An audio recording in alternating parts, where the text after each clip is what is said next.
Vlad the Impaler, a name that echoes through history as a terrifying figure, feared by enemies and admired by some, but whose legacy has been shrouded in legend.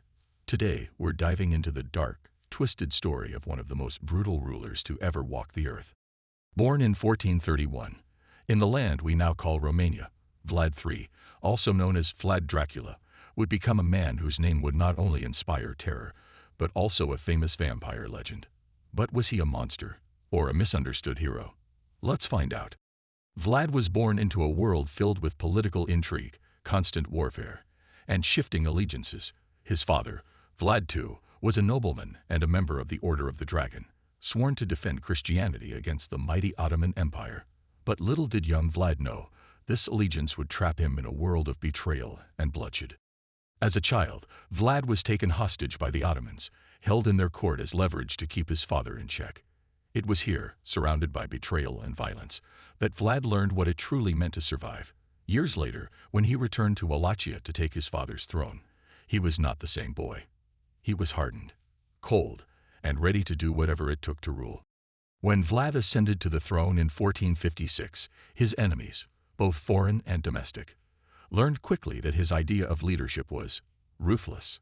Impalement, a grotesque form of execution where victims were slowly driven through with a long spear. But for Vlad, it wasn't just punishment, it was a message that no one dared defy him. Vlad's most notorious act, the Forest of the Impaled. Thousands of his enemies, Ottoman soldiers, thieves, traitors, were executed in a horrifying display that shocked even the fiercest of warriors. Imagine a forest, not of trees, but of bodies, each spike holding a life that had been extinguished in the cruelest way imaginable. But Vlad wasn't just a tyrant, he was a strategist. His brutal tactics were often designed to protect his people from invasion. His forces, under his command, ambushed the Ottomans in terrifying raids, using not just weapons, but psychological warfare. His brutal reputation struck fear into the heart of anyone who dared challenge him. And then, there's the legend of Dracula. The connection between Vlad the Impaler and the vampire myth isn't just fiction. Stoker's Dracula was inspired by the terrifying accounts of Vlad's reign, a man who could drink the blood of his enemies. But in reality, Vlad's thirst was for power, and he would do anything to protect his kingdom. Despite his monstrous reputation, there were those who saw Vlad as a hero, a defender of Christianity, a man who fought tooth and nail to preserve his kingdom from the Ottoman Empire's looming shadow. And some, to this day, view him as a patriot, a king who was willing to do whatever it took to save his people from destruction. But power, like blood, has a price. Vlad's reign ended in 1462. Betrayed by those who once supported him, he was imprisoned by his enemies.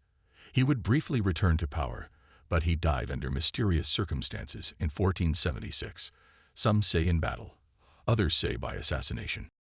Vlad the Impaler, was he a bloodthirsty tyrant, a hero of his people, or perhaps something in between?